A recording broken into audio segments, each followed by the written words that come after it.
Talk. We're going to see how this goes. Yep. What have you been up to this week? We're going to start with what we've been up to this week, like we sometimes do when we want to talk about stuff that's not Star Wars. Oh, for those of you who don't know, I've been without power for the last almost a month. Almost a month-ish, in addition to some other things, but that's over now. Yeah.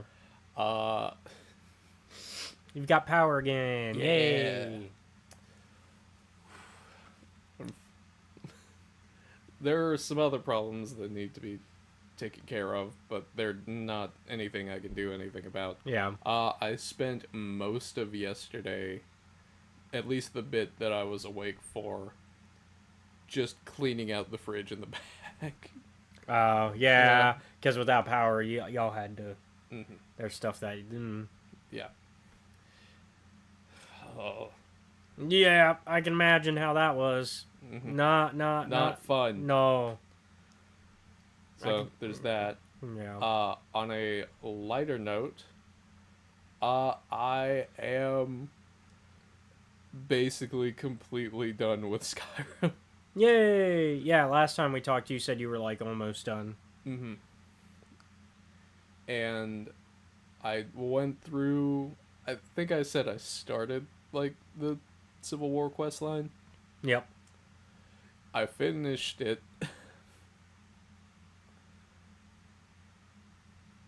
Ulfric is dead in my hand. It's okay. He was xenophobic. True. I mean, while yes, there are multiple reasons that war happened. One of which is the xenophobia, and then the other would be the religious oppression. Mm-hmm. I don't know how much Ulfric really cared about the religious oppression. He claims he did, but I mean, I hear more about the xenophobia than anything, about how it's for the Nords. Yeah, I mean, that's there. I didn't side with Ulfric. I know you didn't, because you killed him. If that wasn't obvious. However, I did understand the irony, or at least how funny things play out, of the same person who went and killed the Emperor, killing Ulfric. Yeah, you basically took out both sides. Mm-hmm. I realize, because Seth now has hindsight, probably not the smartest decision. To be fair, we don't really see consequences for it. Yeah. Not in 5, anyways. Not in 5. Skyrim. Maybe in 6. Work on it, Todd Howard. Make us see consequence. No. I think the funniest part It's about gonna be 6 will be disconnected enough, I think. Probably. I think the funny thing about it to me, right, is I don't like any of the dialogue choices for killing Ulfric. Mm-hmm. Because two of them, right, are just, I'm not gonna do it. The logic behind one is, I personally have had enough. The fighting's done for me. Yeah. The second one is, I won't give him the satisfaction. And the third is, I'll gladly kill him. And you're just like, none of these are the motive I want. Yeah. For me, it's like, I don't personally hate Ulfric. I don't hate him either. I just disagree for very obvious reasons. And the reason why, like, I discussed this with a lot of people about which side I was going to take, and I was like, obviously, the banning of Talos worship is bad. Like, just objectively speaking. Because most things the Thalmor want are overall bad for humanity. As a matter of fact, they have a standing execution order on me. Yeah. Which, funnily enough, it advises them, like, I think one line in it is basically like, if he is in custody by the local guards, leave him be. Do not attempt to attack this man. Which is really funny. Yeah, yeah. And like, I don't hate Tullius. He's a little rough around the edges, but he's like, all right, you're actually doing a good job. Yeah, he's just like, I'm trying to get the job done, Yeah. sort of guy. Like, that's all he wants. Yeah, and then he's like, and then I'm gonna stay here because I actually really like this place. Yeah. Yeah, he's generally not the worst. But yeah. Also, my family moved to Solitude. That's where I was like, you know what? Why not? Yeah. So I have vested interest in making sure that they're safe. Well, that's good. That's a nice rounding out of your adventure, I guess. Mm-hmm. I haven't really been doing too much this week. I've been kind of busy on making sure everything's going for the channel at the moment. And also, around Tuesday is when I started getting the seasonal ick. Mm-hmm. When it catches you, it fucking catches you. Yeah. And so, making sure to drink my water, y'all, so y'all don't have to get on to me about that. I've also been taking my medicine and having a lot of spicy food. Mm-hmm. I actually got... my dad went shopping yesterday, and he was getting some soup. Yeah. And at Winn-Dixie, he saw some soup on sale. I did not know El Paso made soup. Like the taco, hot sauce like the company? taco, like the taco and hot sauce. Yeah. I mean, I guess why not? They got jalapeno chicken noodle soup. Oh, I haven't tried it yet, but don't tell me. I don't want to know.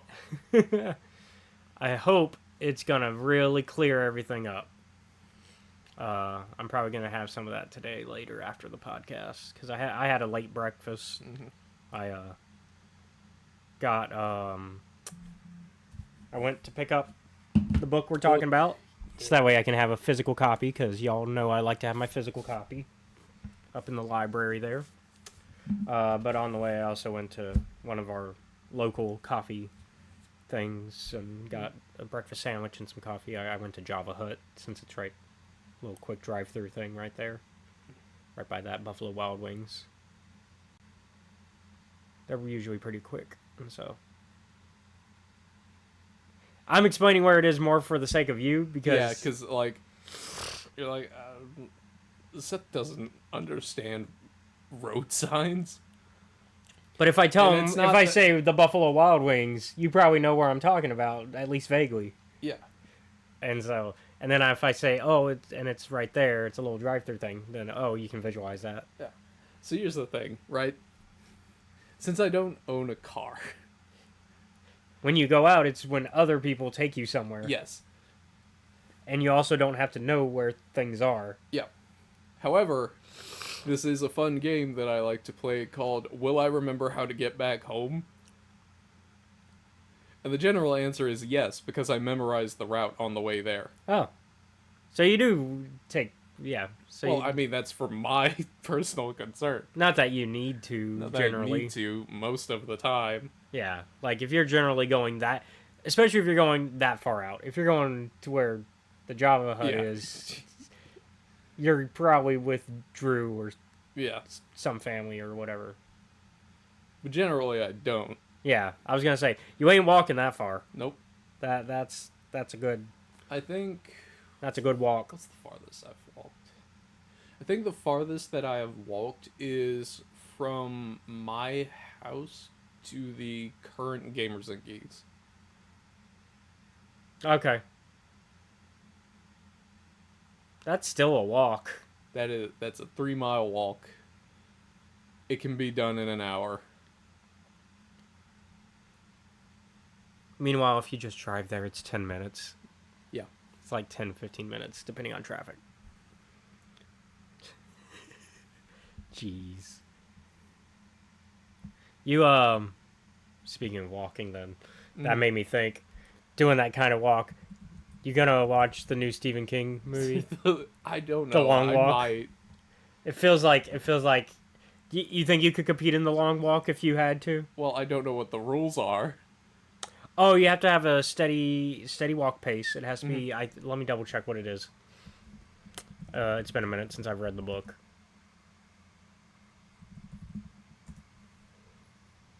Nobody can explain. Oh yeah, here we go. Reddit says 4 years ago said nobody can explain the rules correctly. You have to maintain the core rules are to maintain a pace of 4 miles per hour. Mm-hmm.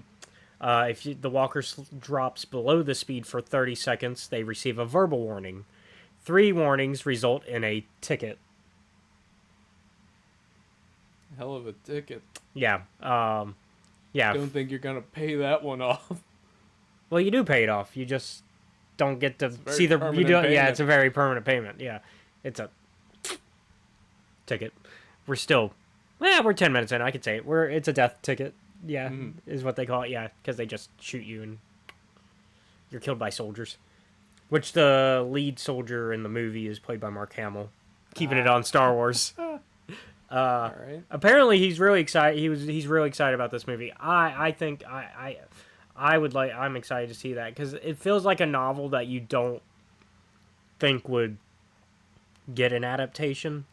Mm-hmm. We're also in a year for Stephen King adaptations because we got this, and then we got a good actual Running Man adaptation coming out.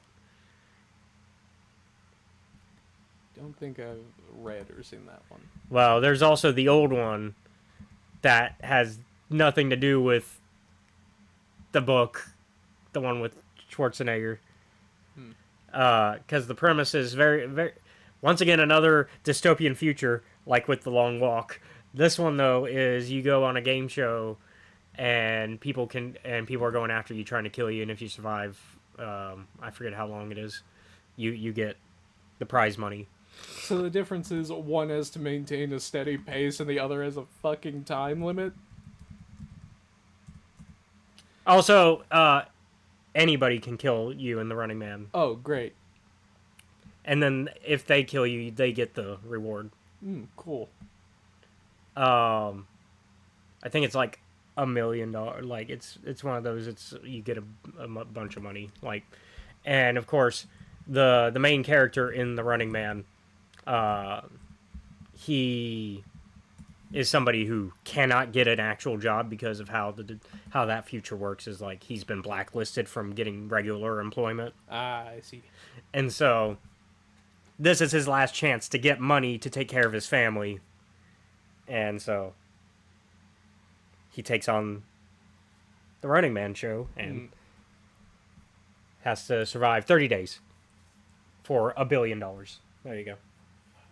So a month of running for $1 billion. So which of those do you think you could survive, actually? Oh, fuck, okay. Let's have fun with this. Which one do you think you could survive? I'm also curious if Pixie and Zach are in here. Which one Zach thinks he could survive? Let's actually create a poll of that. Technically it's a prediction, but it's... I assume for the Running Man that it is... You can fight back. Well, no, I was going to say publicized. Oh, yeah. You're on TV. Yeah, that's going to make things difficult. Long Walk, I don't think you're on TV. I can't remember for sure. But Running Man, yes. It's a game show. Which makes things harder. I mean, if you're good enough at getting away from the cameras for long enough. That's part of the show as well, is can you hide from the cameras as well? Because... I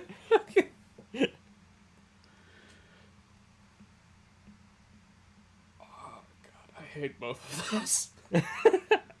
I hate it a lot. Let me make sure they know we're live, so that way...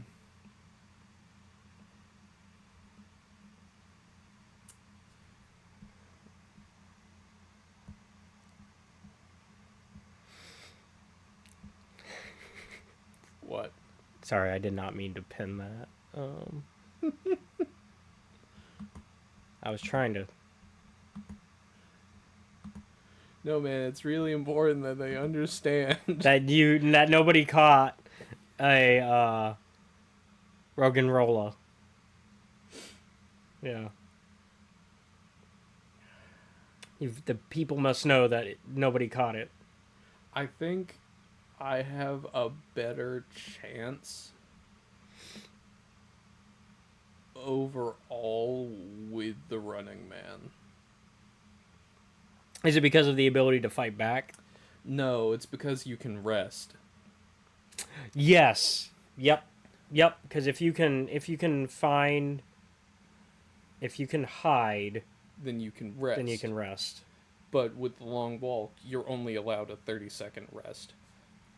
There we go. I started a prediction to see if. Also, it doesn't seem like fighting back is a good idea. I don't think it's technically against. Oh, you mean with the long walk or the long walk? Yeah, fighting back is not a good idea. Yeah, because Yeah. an entire military is like right behind you. And It's not a very practical solution. whereas Running Man, you can prep and you can like get stuff and like if you can get off camera long enough, you can be like, oh, I'm gonna set up this. You could Home Alone essentially some traps, which they do show off in the new trailer for the new version of the film. Like, I'm not gonna show it off yet, but I'll give a little spoiler alert because it's in the trailers. They set off a water trap for a bunch of guys that are coming in trying to get the bounty, and Michael Cera plays this kind of that government conspiracy guy that's ready to do that type of stuff, and so he's helping the Running Man, and he sets up a water trap with him, and they electrify it as soon as the guys come. Yeah. Like in theory, all you have to do, right? And this is fucked up. Actually, what he does is he sets up the wiring, and then he has a water gun, and he just, which is very Home Alone. That is the most Home Alone way to do a electric trap. Yeah, I think while your better chances are with the Running Man thing. Yeah. So that's my answer. What about you, man? I feel like Running Man for the same reasons. Like the long walk, it's really a test of endurance, whereas Running Man is a test of survival. I think. Yeah. I think that's the difference between those two. And I don't know if I got the endurance. Yeah. I feel like you could have handled the endurance though, but it sounds like you don't want to. Is rather what it comes down to. I don't want to. It's like I could, but do I? Because like you walk everywhere, so I was like, that's why I thought the long walk. I was like, I wonder if Seth thinks he could survive that. It is. Now, people could also be trying to mess with you in the long walk because it's not just you walking. Whereas Running Man, it's just you. Running Man, it is just you being the Running Man. Long walk is pretty much a marathon with a bunch of people. Yep. And other people will be trying to get you killed during that and will be trying to slow you down in ways that don't slow themselves down. Yep. So that's what it would come down to on that one too, is are you able to put up with other people's bullshit, which that's another Seth trait that I think you could get away with as well. Because you'll just be like, no, I'm not doing this. Like somebody will try to be like egging you on and you'll be like, okay. Alright, whatever, dude. I got things. You see fucking Sergeant Kill Trigger over there? Yeah, you see Mark Hamill over there? See Mark Hamill? He's ready. He's ready. He's fucking itching for it. And I'm already on strike too. Not dealing with this. You can, though, Mr. No Strikes.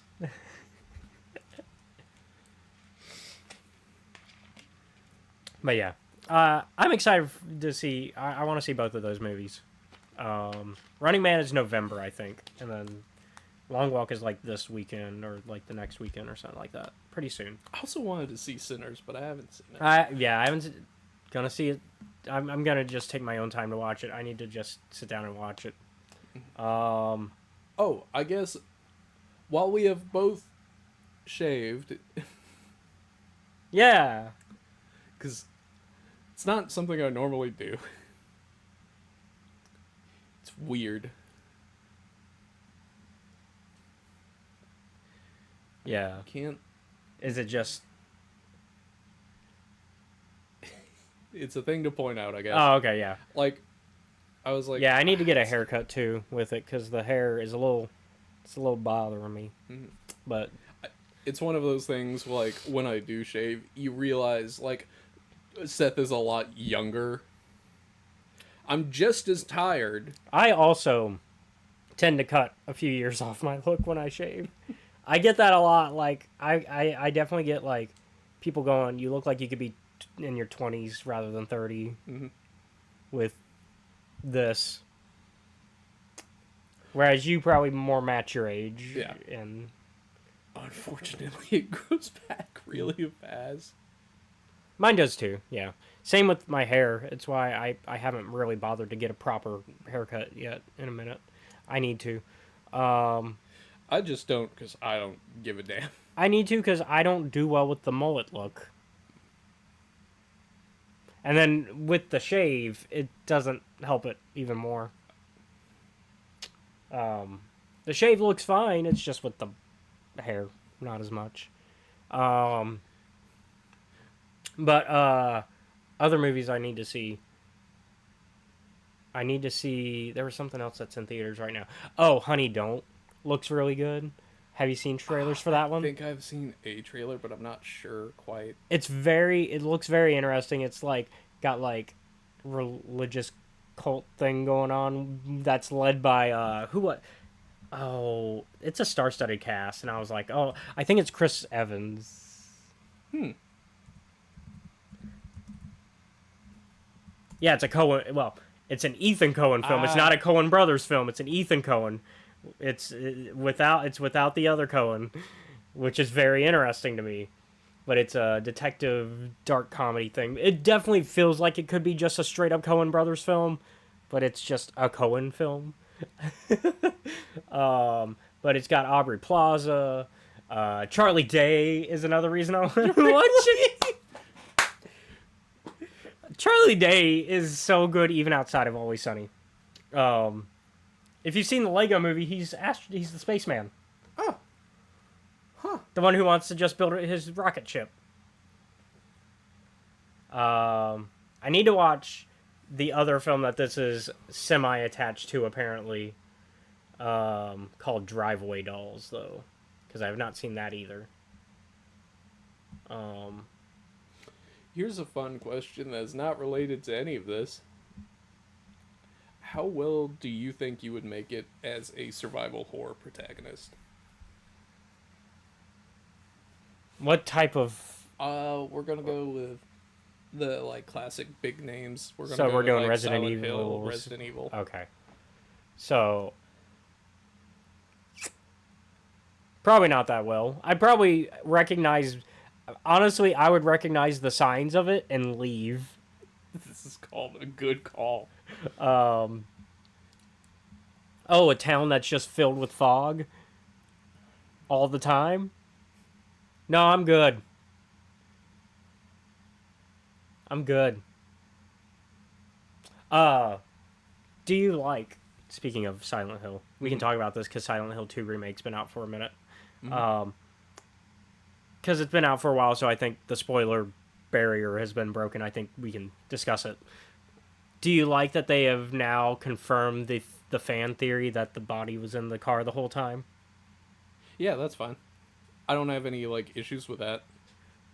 Because now you can see it. Now, if you walk in a certain way, you can actually 100% see them. Whereas, before, you could kind of make, like in the original, you could guess that that's what that was in the car, but there was no, like... hard confirmation. Yeah, where, like, because, in the original game, it's so low res that you can't, like, confirm that that's what that's meant to be, right? Like, you can't go, that was obviously meant to be a body. Whereas now, with how video games look, you can make something more obvious, right? Yeah. Also, I just realized something really funny. So, slight spoilers for Silent Hill. If you get what is considered the good ending, which is the leave ending, right? Yeah. I realize now that James has to explain to, The cops. no, the little kid that's with him why Mary's dead body is in the back of the car. And then the cops. And then the police. Except, I don't know where the police are in Silent Hill. Even though I know kind of what happened in Old Silent Hill. Yeah. The town that's named Old Silent Well, Hill. yeah, because we know that technically There are the two. Yeah, because technically there's the material plane Silent Hill. No. Well, There are two towns. oh yeah, there's two Silent towns. Hill. Yeah, there's two towns, but then there's also on top of that the whole fact that there's a material plane of Silent Hill, which is where you start, but then you end up in the ethereal, spiritual Silent Hill, which is where all the weird stuff happens. Yes. And then there's the difference between those two, one of which is an actual fucking hellscape, and the other one is emotional purgatory. Yep. So no matter what. James is in the emotional purgatory one. Yeah. Which, yeah, I just realized he has to explain.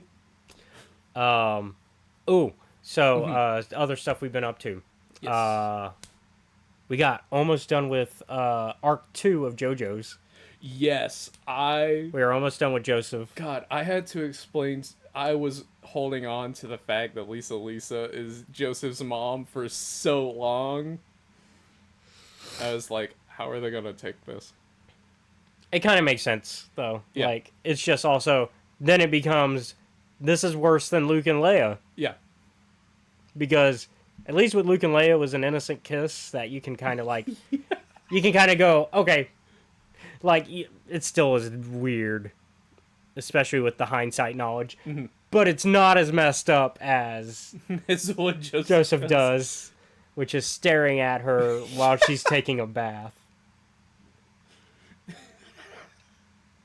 The best thing about Joseph Joestar, right, is that the only reason that the other 4 parts happen after part 2 is because Joseph is a scumbag.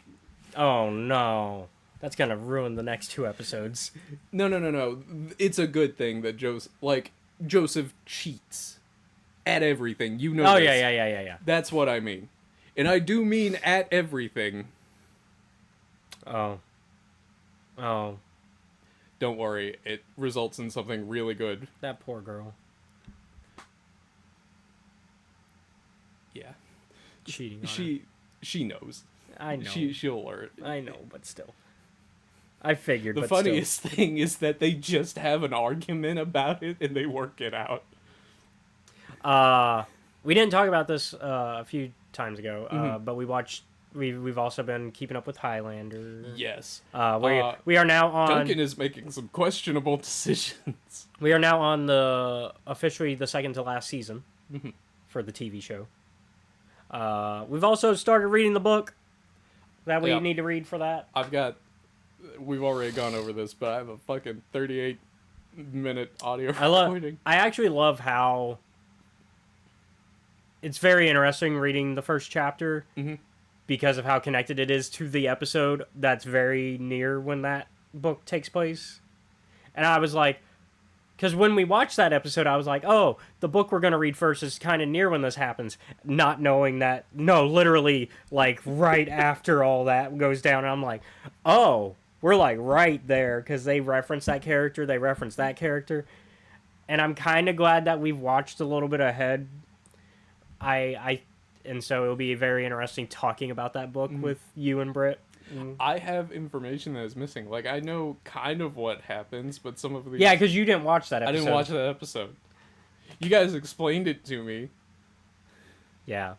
And so that's going to be interesting. And so, I mean, I think the book still does a good job of explaining, like, what's going on in the current state of where Duncan is at that point. But already, though, within the first chapter, I'm pretty sure there's a shot that has to be made that we have to drink. It is. There is one. Because there's a character that's a new or a mortal that he does something Mhm. with that. The Seth's rules for drinking in Highlander. Well, it's all of our rules at this Yeah. point. We've all made rules. Adopted. Yeah, we've all made rules into. We've all put a rule or two Yep. into it. It's why Brit's an official member of the Yep. podcast because she put a rule. Um, What's your name? John from of New York, I think. yeah, Duncan did the McLeod tradition of how to introduce yourself to a fellow immortal. I think he only does it the one in that chapter. I don't think there's anything else in that chapter that's shot worthy that I noticed. But I am taking notes because when we do the podcast, I am going to make us take shots for them when we recap it. Because we'll recap it and then I'll be Mhm. like, oh yeah, and then he does this. Does And, this. I should just send you that fucking audio recording, even though it's horrible. It's fine. What I've been doing is I've been retyping it into Word. Well, I copy pasted the entire book into Word because the formatting of the book that we've got is garbage. The formatting, and I've looked and looked for a good ebook format for that book.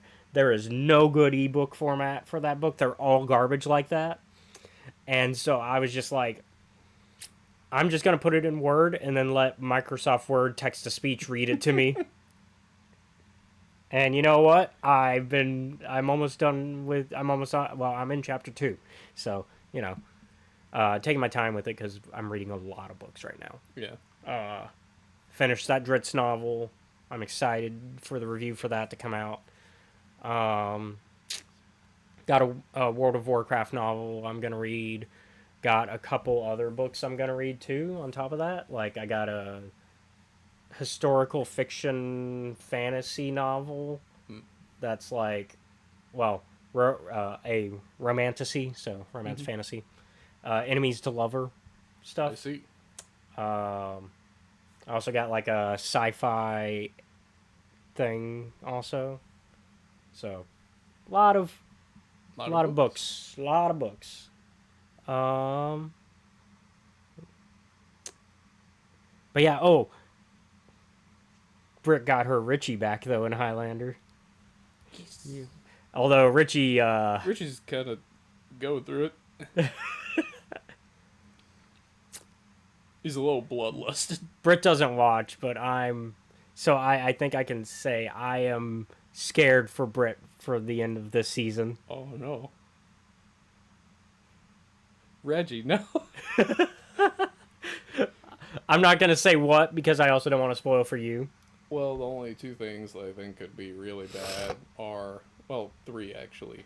Yeah, there's a few things that could happen regarding that character that Mutilation, death,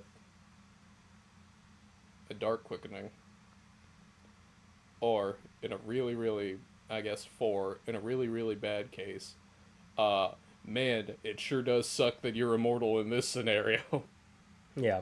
But I don't think that the fourth one will happen.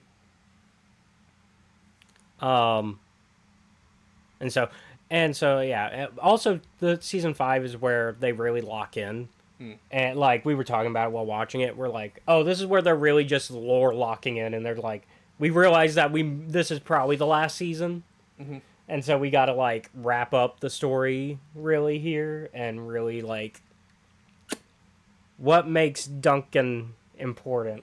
Yeah. I guess they realized they had 2 seasons left because season 5 does end on a cliffhanger.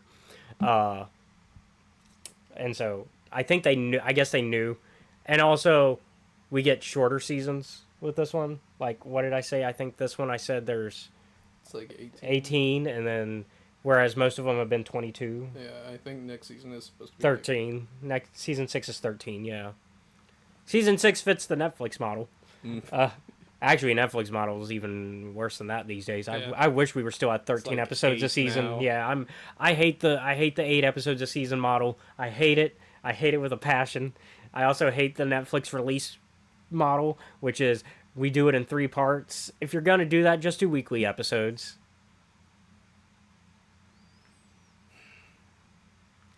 I hate the we can have our cake and eat it too binge model, where they're like, we'll just do binging in chunks.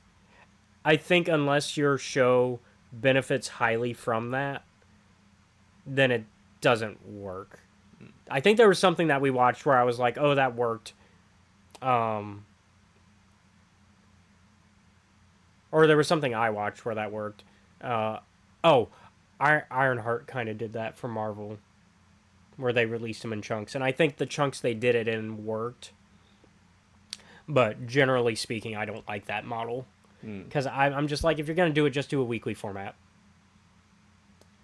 I will, on a lighter note, what has been your favorite thing that has happened in JoJo's so far?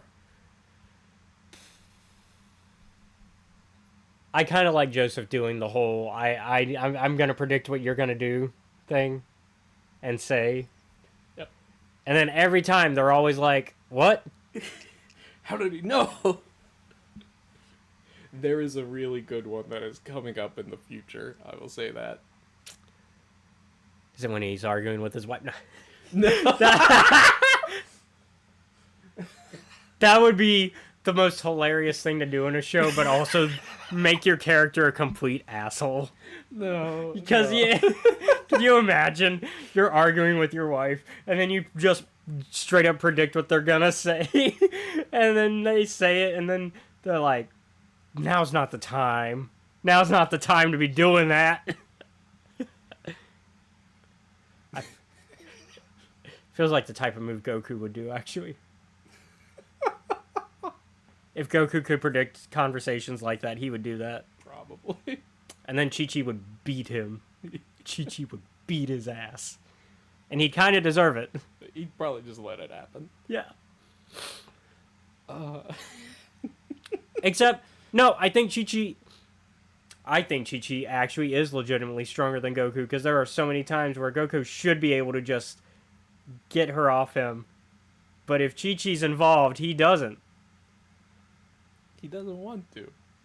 He likes it. That's a different conversation. And while we're a podcast that is not entirely family friendly, Dark. yeah, while we're not entirely family friendly, we're not going to go into that. I'm trying to. Oh, one last thing for what we've been up to this week. I am starting up a Darkest Dungeon playthrough. Ooh. Roguelike game, that's definitely a Seth game. Mm-hmm.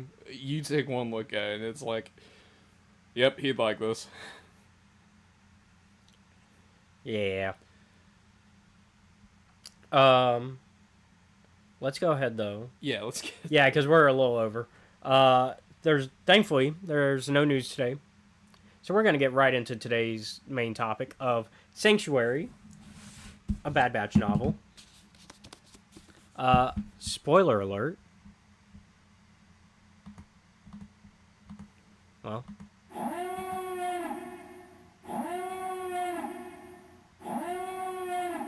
That's right, we got a new spoiler alert tag, finally. Yeah. Because we've been needing it. Because we had one, and then when I had to reset OBS and a bunch of stuff, a bunch of our scenes, I lost it. So I did that today. There's probably going to be some tweaking to it, but it's going to mostly stick to that idea, that format, where we'll flash that whenever spoiler time comes up. But where do we want to start with this book? Because there's a lot. I love seeing our boys again and Omega. The audiobook says Omega, but it's Omega. It will always be Omega. You can't gaslight me into it being Omega.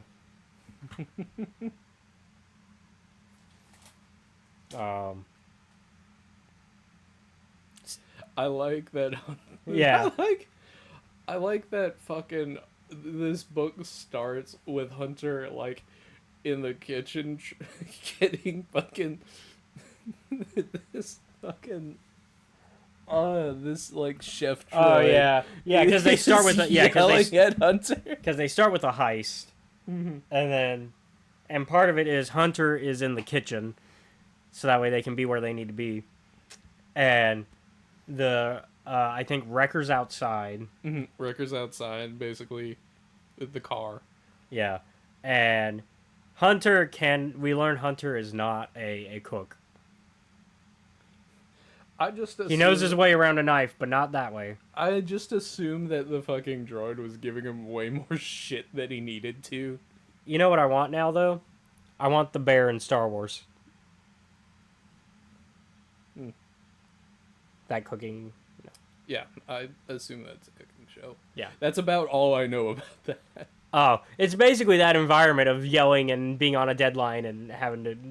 It's really the drama of cooking. So, but can we just put Hunter on that? Are you kidding me? If the interaction, He would not last. He would not last a single second.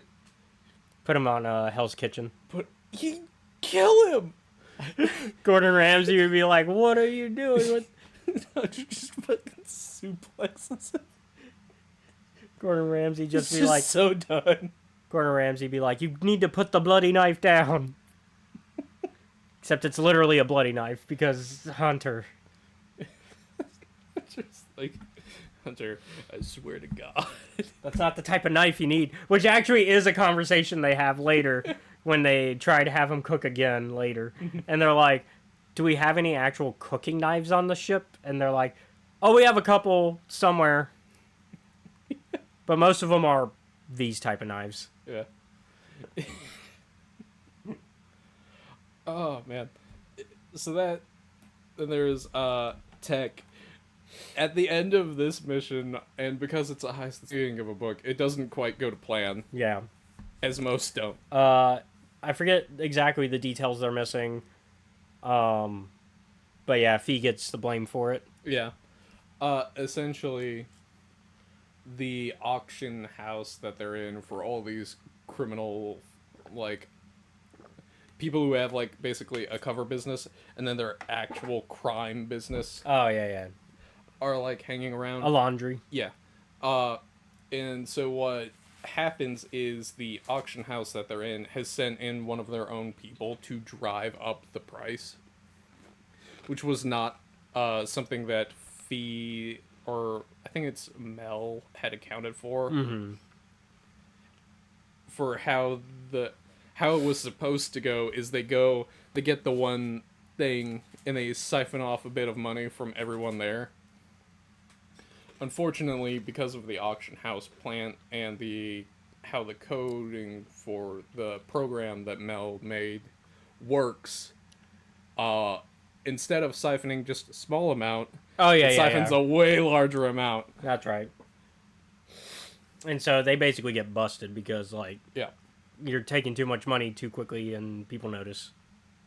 And so, on top of that, once they get back to Pabu, bad things happen. They don't go back to Pabu until... Yeah, they don't even go to Pabu until the end of this book. They never go back. Oh, yeah, you're right. The entire book is them Well, except they... They don't. I thought they... Oh, they do not. Oh, did they just learn about it through... Yeah, they just learn about it through, like... Other people telling them? Other people. That's right. I don't know why They talk about Pabu a lot in this book because they're like, man, that tsunami really fucked us up, huh? Yeah. So, on top of that, there is a tsunami that happens on Pabu. Yeah, because we see it at, we see the results of it, and we don't ever, I don't think it's been so long. We see the tsunami. There's a whole episode about it. Yeah, that's right. Look, we've been without our boys in so long, and I did not rewatch in preparation for this. And also, ick brain right now. Yeah, sorry, man. I'm trying. I did enjoy this book a lot. I did. Because I mean, I also did the audiobook, so I got my boy Mark Thompson guiding me through it, which helped. Because I would not have been able to sit and read normally this week. I did a good pace on the audiobook, though. I had a good pace going. I think I beat you, actually. You did. I beat you for once. Yep. I did it. You did it.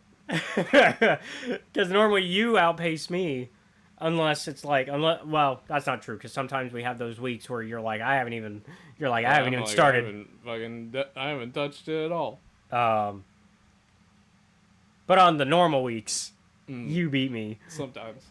Usually it's pretty close. and so, I mean, you weren't that far behind me though either. Yeah, I was like a chapter behind, I think. When you got to chapter 24, I think I was on like 22 or 23. Yeah. Well, and then by that point, by the time you told me 22, I jumped to like 30 something because like, I did it based on hours. So I was like, I'm gonna listen to this many hours today, this many hours. Like this, pretty much cutting it in. I cut it in 6 parts. So, a chunk every day until yesterday. So, yesterday being the last day I could finish the book, and then that way I didn't have to listen to any today. Um, so, I'd certainly hope you didn't have to listen to any today. well, I mean, if I did, that wouldn't have mattered either. But Yeah. because I could have done it in 7 chunks too, Mm-hmm. but I did 6. Thankfully, next week is even easier. Mm. Next week it's gonna be even easier than this week. But this week, I liked seeing our boys again. I like the new characters they introduced a lot. Yes. I like our antagonist for the story. Mm-hmm. He is a different type of terrifying. Mm-hmm. He what did I say? I said, because I said in Discord while I was reading it, I was like,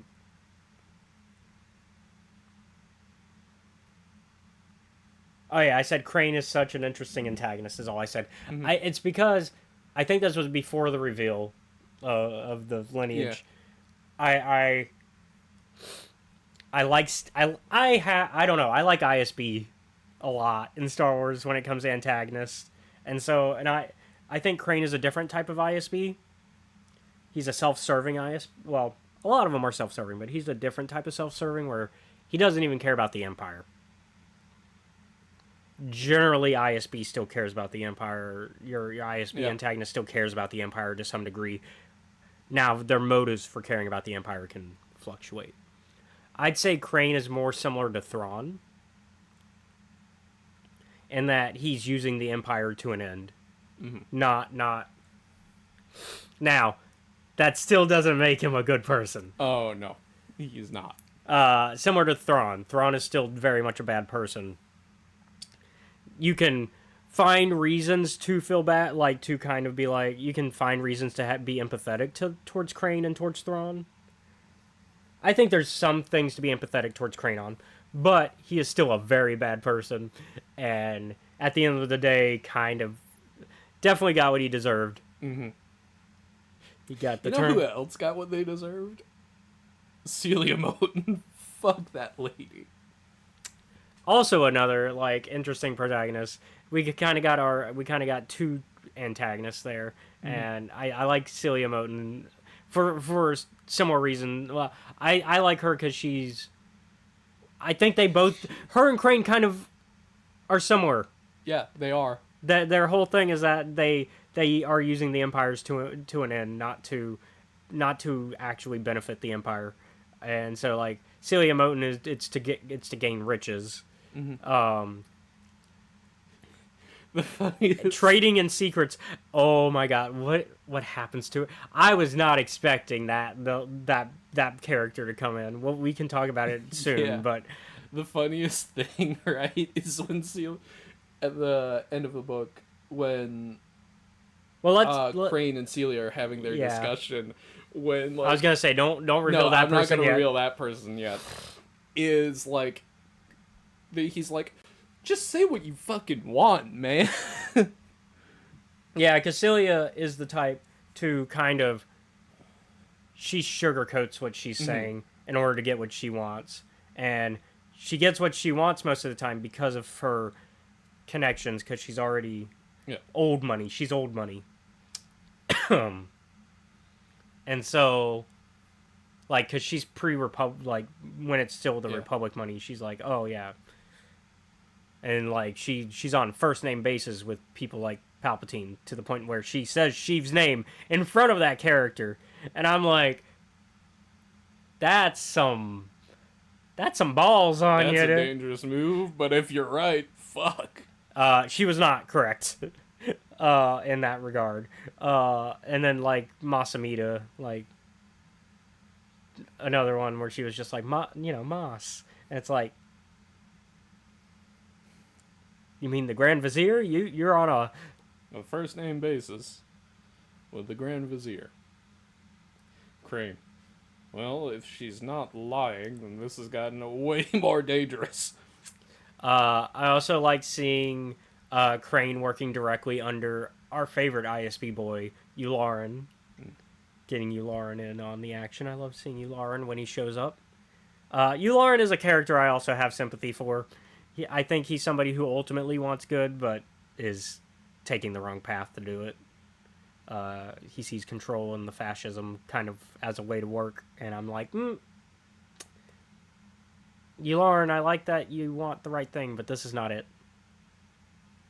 And so, whenever Yularen shows up, that's a treat for me. I like Yularen. I think it's also because he's in the Clone Wars so much. And you feel bad for him, because of all the people he could have been under, it's Skywalker. Lauren's over here just with his head in his hands, like, okay, alright, I gotta listen to the general. And I know he's a good character, good person deep down, because, like, there's also the episode with Ahsoka where he helps Ahsoka lead the assault on those ships, and after she nearly gets him killed, he's like, no, I still have belief in you. You can do this. You just gotta... Just try not to get me killed. He's like, you need to believe in your own plans, otherwise you're not going to get them to listen to you. Mm-hmm. Even if it sounds like a crazy plan, like turning the ship sideways. Yep. And he's like, I've heard of this plan before, so you're good. Yep. It's a risky maneuver. Risky one, but we gotta trust our commander, mm-hmm. which is you. And you gotta trust in yourself enough to tell us to do it. Yep. So that's why I know Yularen isn't a bad person. That's the thing. Like, I know he's not. Or at least deep down I want to hope he's not. Here he's, serving as a secondary kind of. Mm-hmm. Just here to make sure that Crane remembers to do his job. Yeah. Which is spy on Moten, because Moten, I think her biggest flaw is that she has too big of a mouth. Mm-hmm. She's like, so, hey, I know about these plans that Sheev's been working on. Yeah. What the fuck does he need all of these materials for? I mean, I own like 4 of the companies he's bought from. And Crane's like, I don't know. Like, I don't fucking know. He's also like, I don't care, really. Yeah. In fact, I'm not going to report that you know, even though I'm supposed to report that you know, because the whole point is that I'm supposed to be watching you, but I'm also trying to watch over there. Yeah. Crane, I really don't give a shit, but I can't say that. Because I want to keep this job because it gives me the resources I need to track down my daughter. Yep. And I was like, I don't know if they're biologically his. I assume they're in, like, adopted, because they're... Yeah, it seems like he's the type that just was like, oh, I'm adopting you, and then I'm going to be physically abusive to you, and because we learn a lot. Put your hand in the bear trap, child. And I'm like... I believe that's a little intense, Mr. Crane. You sure this is necessary? Yeah, you got to be the ultimate spy. Oh my god! Congratulations. Putting children through that, and it's just like, fuck you, brother. Congratulations, Crane. You got what you wanted. Well, Crane, you went from a villain that I could have empathy for to nope, that's it. Bye. Like, when I wrote that, I had empathy for him when I sent that. But then as we went on and we started to get that information, I'm like, no, Crane, you are a bad person. You're just a bad person. You working it with the Empire fits, Yeah. is what I will say. Crane, I don't give a fuck who's in charge as long as they give me what I need. And then he's like, "Oh yeah, I'm gonna take Gallia and make and cause so let's kind of backtrack. Yep. So our boys get a new job. They are to basically smuggle Gala and her husband that who we don't see the face of at first Yep. for a while, hides behind a mask, um, and Gala's unborn child, Mhm. and basically get them from point A to point B. Yeah. Because Hunter is against this, it's a mission from Fee. and literally their first one just went sideways not 10 minutes ago. Yeah. But then everybody else kind of is like, no, we're gonna do this, and also people are kind of getting. Hunter's arc in this book is learning to be less 100% controlling, Mm-hmm. and it's also because of his fear of Yeah. things, and that's kind of it's a fear that's been validated by the Empire. Yeah. And also he is busy having nightmares about his brother. Mm-hmm. Hunter. Crosshair. Crosshair's gone. Pabu's had a tsunami. Our job just went sideways. Also, our home was destroyed recently. Yeah. Hunter, as usual, is stressed out and tired. Because that's another thing that's brought up is everybody's like, Clone Force 99, oh, they're the survivors of Kamino? And because everybody thought all the clones were gone, they were like, yeah, Kamino got destroyed. Oh, wait. It's like, yeah, they're still around. And so, like, because, like, the ship that Crane starts on, they're like, oh, yeah, Clone Force 9, because they were, like, tracking what was going on with that first heist towards the end of it. Yeah. And they're like, yeah, Clone Force 99 is behind it. And they're like, well, we gonna do something about that? And they're like, I don't know. They're terrifying, man. They're like, could we not? I really don't want to get shot, blown up, stabbed. They'll do it. I also like Fee and Tech kind of Yeah. getting their little moments here and there. Which makes you sad because you know what happens in the show, but also it's like, Lamar, why are you doing this to us? You're giving us these sweet moments that are amazing, but then the show then we have to remember that the show happens, and things don't go the way they should for Tech. So we don't get Tech and Fee.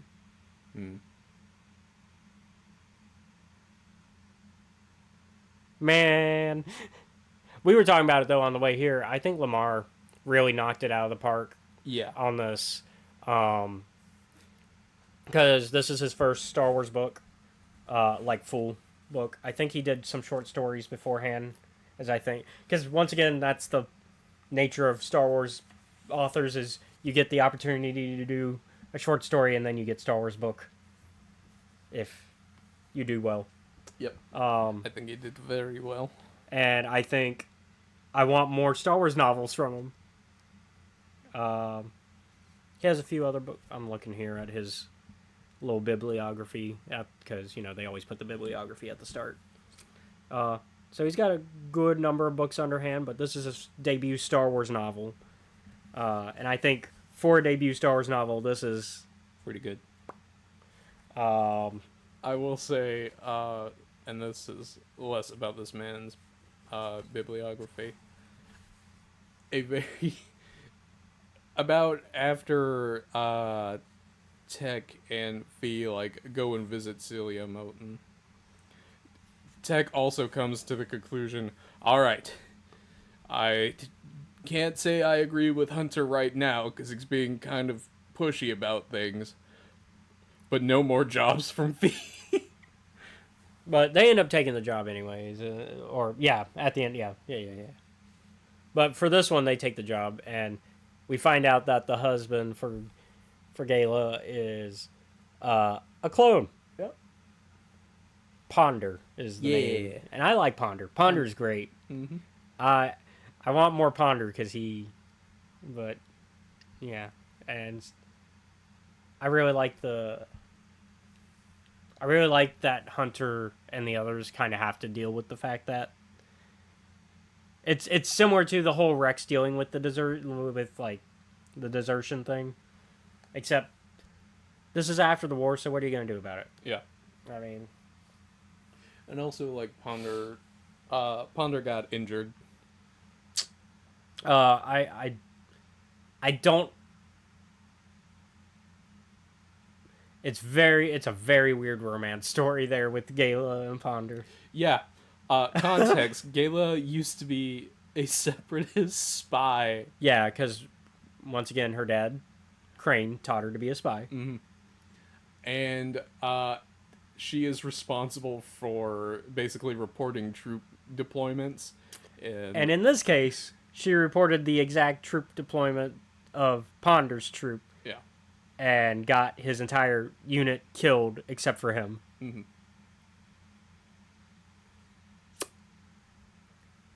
He lost a leg too. And then the reason they meet is because Padme is doing her usual thing of fighting, trying to fight to get peace for the Clone Wars and be like, and also to her other main thing, which is we need to give clones rights because the clones do not have rights. Yeah. So Padme's doing her thing of doing clone rights, and she uses Ponder's story as hey, we need to basically give them a VA. Yeah. They need a VA. And the Republic was like, how about we don't? Yeah. Because, of course, they didn't. But Gayla happened to be there listening to said thing, because I think she said she was... Part of her cover is she was friends with Padme, I think. Either that or, like, another senator. Yeah, something like that.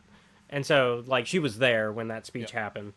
And she heard Ponder's story, and she's like, oh, I know the gaps of that. Uh-oh. And so she started stalking the man. Yeah. And then Ponder's like, oh, I noticed her following me because, like, I'd go to a cafe and then I'd see her. Yeah. And then eventually I started talking to her and then we hit it off. And it's like, that's going to be an interesting one to tell your child. But you're not going to. Ponder, look, just because it worked out for me and your mom does not mean that it's something you should do. There is also another great, like, when Hunter, Tech, and Wrecker find out that Gayla is responsible for getting a lot of their brothers killed, they're like, how could you love this person? And he goes, admittedly, if I knew at the time, I probably wouldn't have fallen. And you know what? That's a pretty fair thing. He's like, I already fell for her, so learning this knowledge didn't change too much because I already fell. Yeah. Yeah, that's an understandable logic, honestly, because, yeah, who hasn't been there where you fell for somebody and then you learn something bad and you're like, I'm already here. Yeah. I was gonna say, you can't unlove someone. You can. You can. Because that's not how love works. It just would take a lot, depending on the thing. I feel like killing all your brothers should be a line, but, you know, look, who am I to Ponder judge? sets that line. Who am I to judge? Who am I to judge? Yeah, Ponder sets that line, and that's between him and Sohee. Yeah, because she changed her name, yeah. Yep. Yeah. Gayla's technically dead naming her, so, yeah, Sohee.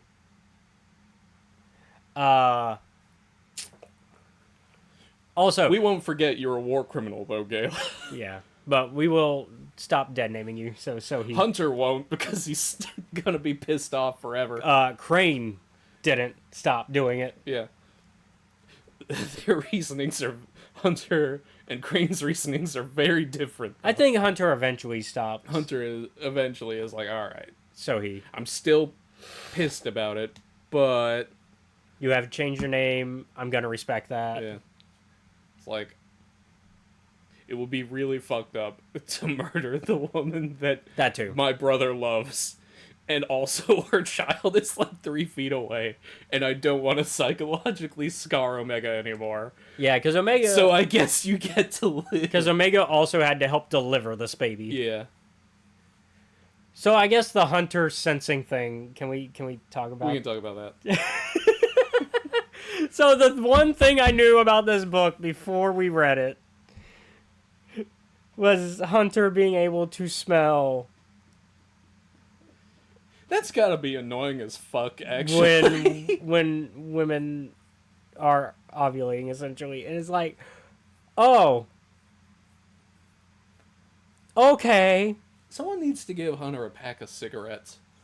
Hunter knows way too much about things, but also I know the Hunter girlies Well, are they're going totally feral acting about that. it. Like, there's no way they're not, because like, imagine having a man who knows exactly when you're ready to do things.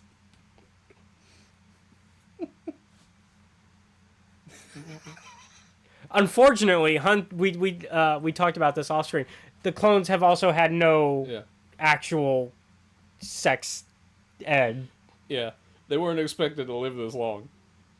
They also were not expected or allowed to procreate. They kind of just did Yeah. without permission.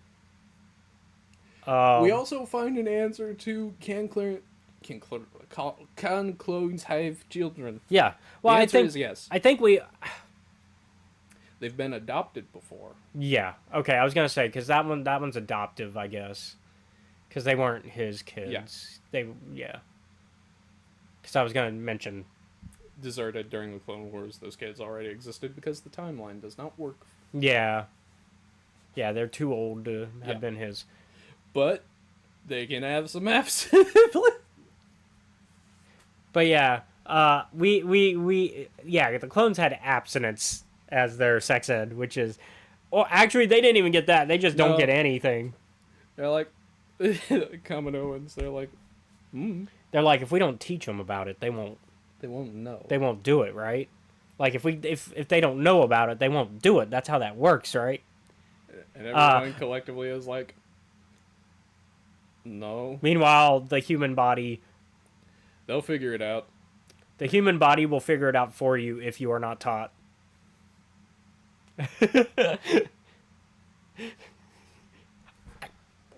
No, I'm just... Am I wrong? No, you're not. But yeah, so the problem is like, wow, sorry, Hunter girlies, I'm about to crush part of your dream about that. He won't know to bring you chocolate on those days because he doesn't know better. Hunter's like, you're being meaner than usual. Yeah, because I feel like he would also know those days, right? Mm-hmm. Because if he knows ovulating, then he would know those days too. Because those days lead up to the ovulating day. Once again, Hunter. Who Hunter. the fuck is Hunter? You put Hunter and Wrecker together.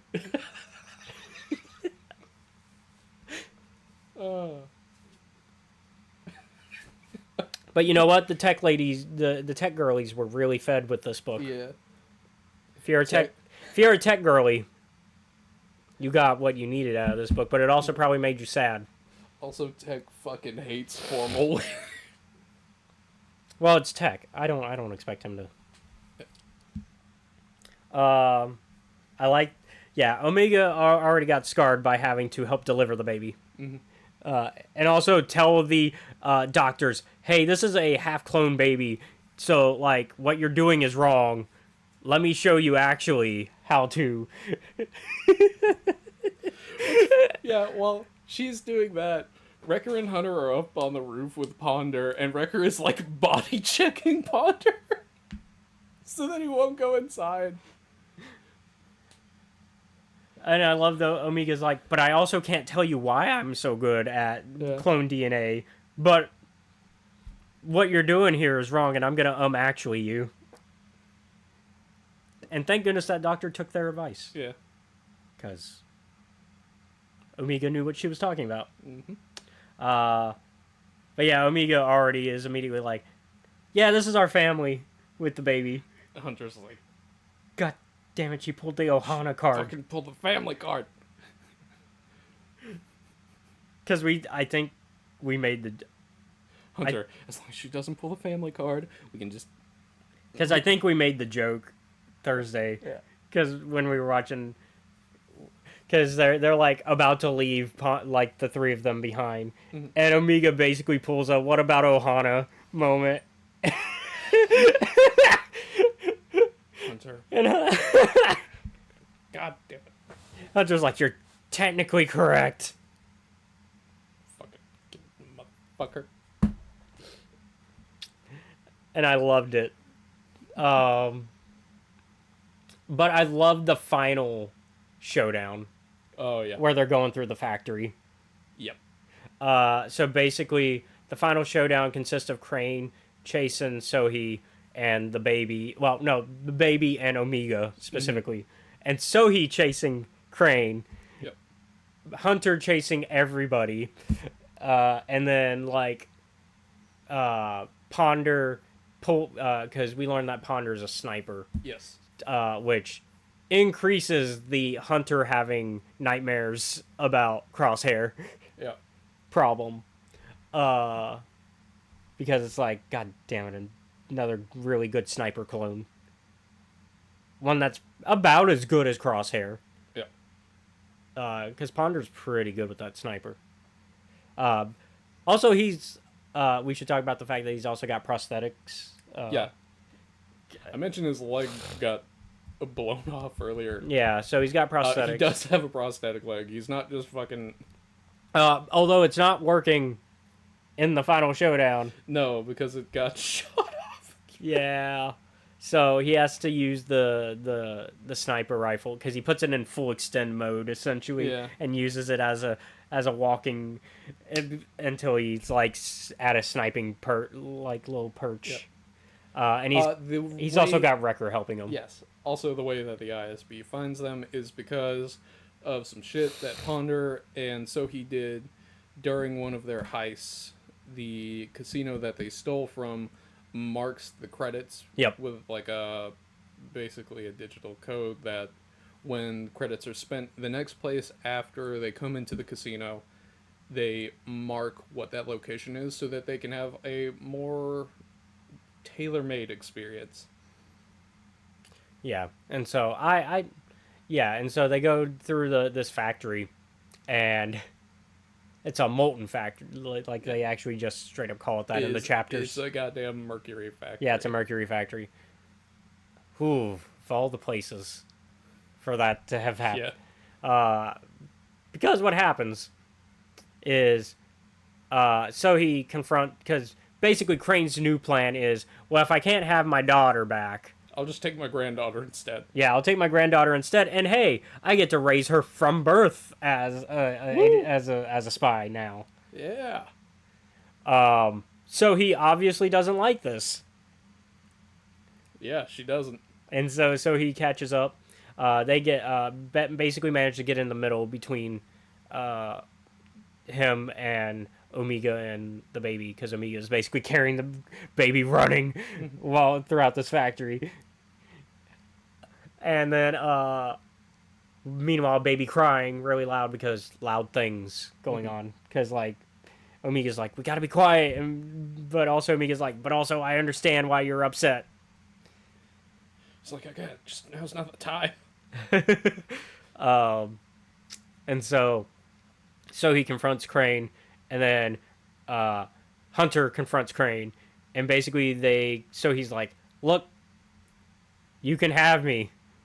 Mm-hmm. Let the baby and Omega walk away, and you and I will talk. Yep. Because it's me you really want. And I'll even go back with you. This is a lie. Yes. And Hunter's like, yeah, I'm really just here to get Omega. I don't care. I don't care. This doesn't involve me. So he's like, take my baby and Omega and get out of here. Additional content. Although Hunter was about to, Hunter was like, if Crane tried to stop me, I would absolutely kill the man right here and now. Yep. Because Hunter's like, I could absolutely pull out my knife if he tried to stop me right now. Yep. But yeah, additional context. Additional context. One, so he gave birth like 2 days ago. Yeah. And has been injecting herself with painkillers and 3 stimulants. I think Crane is also on some stuff too. I think Crane is not. No. Okay. Nope. He's just. Yeah, but yeah, she's basically working on full adrenaline. Mm-hmm. And meanwhile, Hunter got fucking stun shocked. So neither Hunter or Sohee are in their best form. They do pretty good at jumping. They actually hold him off. They do pretty good at jumping Crane. Yeah, because they jump him and they hold him off a bit before they make that deal. Yeah. Because they realize, oh, we're not going to win this fight, but we also need to get the baby and Omega out of here. Mm-hmm. And so, plan becomes that. And so, Hunter's like, all right, if you let me cross, we're good. And Crane does. Yep. And Hunter's like, damn it, I actually wanted him to try. Like, I would have loved to shoot this motherfucker in the back. He's like, if he tried, I would have. It would have been against what Sohee wanted, but I would have done it. Yep. And so he leaves, and then Sohee and Crane fight. Yep. And as Crane's about to really have an advantage and about to win, boop! Yep. Sniper rifle. Ponder's like, oh, thank God, my daughter is out of the way. Yeah, he was waiting. He was like, Ponder's like, do you have the shot? No, there's a kid there. My kid. Yeah. Meanwhile, during that fight, once the kids are out of the way, Crane's like, man, your husband's not a very good shot. And yeah, because he does one of those, missing shots first. Yeah, and then, he does, too. Yeah. And eventually, he gets him. And so he's like, he's good enough. Yep. And, yeah, fuck you, Crane. You got what you deserve. Because then, not only that, he falls into the mercury. Yep. Yay! Because he's not even fully dead when he falls into the mercury. Like, he gets shot, then he falls into the mercury, and he's dying while in the mercury. He Terminator 2'd. Yep. And then they... Although he didn't get to do a cool thumbs up. He just died. And they're like, all right, we're going to bring Zoe back on to the Marauder. Yep. And they're... everyone does what they can, and they're like, well, as it turns out... We also know a safe place for you to live. Yeah. And they're beforehand, there's a really intense waiting game of so we gonna live or not? Because she's she has been pushed to the absolute limit. But yeah, and even Hunter is worried at that point because I think he's at that. He's at that point of where now he's connected to what's going on. Yeah. He's going. Oh, even the others notice it. They're like, it's really weird. Why? Hunter keeps stopping by in front of the room. He's not going in, but he's right there. Isn't that also when they have him cook, or is it after they find out she's okay? They're we need to do something just to distract him. Just to distract him. Okay, so yes. So they do the cooking thing while she's and that's where the knives, where Fee's like, do we even have actual proper cooking knives? And he's like, yeah, in the kitchen. Not a lot of them though. Yeah. Not as much as we should. And so they she ends up okay. So he's okay. Yeah. Also, Celia Moten's main underling, Parlin, right? Yeah, Parlin. holy shit, that guy was fucking scary. I guess we can talk about, because now that we've talked about what happened to main antagonists, let's talk about what happened to secondary antagonists. Yes. What happened to Uh, Moten? Miss. Miss, I have connections to everybody No. in the Empire. Apparently didn't have enough, Yeah. because the man himself, Vader, shows up to silence her. Yeah. Because he's like, hey. Oh, he kills everybody in her home, in her like little palace home, like the estate. Nope. Just It's their a- yacht. Oh, the yacht. Mhm. I thought it said estate. Mm. I thought they were in Their this. estate, her estate does get bombed. She's not Oh, at okay. it. Oh, yeah. I was about to say something happens to her estate as well, because like I think that was also part of the payback, because like they're like making sure she's silenced. Yeah. Also, important thing to note before you feel too much sympathy for Celia Moten, not only is she a scumbag, she's also a fucking serial killer. Oh yeah, because she mentions that she's killed more people than even Crane, Yeah. and Crane's like, wait, what? She's like, oh yeah, you see all those like saplings that I have at each of the fucking corners of my property? Those You are know, all like north, skulls south, that have. east, west. So what she does apparently is she will kill someone and then plant a specific type of tree when she buries them, and they are littered all over her property. Yeah, and even Crane's like, geez, this is more than even me. It's like, man, this is really fucked up. And so yeah, so Vader shows up, kills everybody on her yacht, and then basically is like, all right, you're gonna tell me who you've told, and then I'm gonna kill you.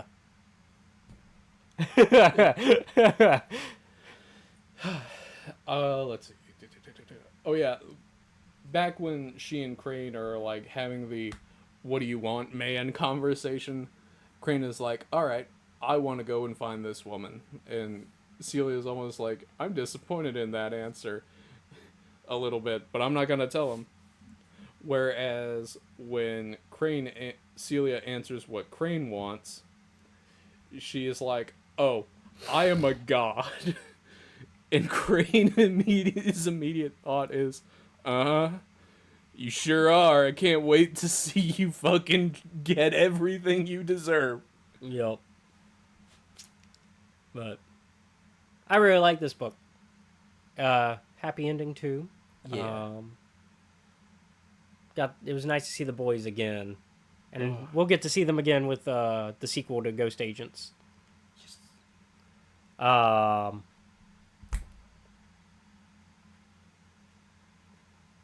8 out of 10. I'm gonna give it a 9. I was leaning towards 9. I was almost there. You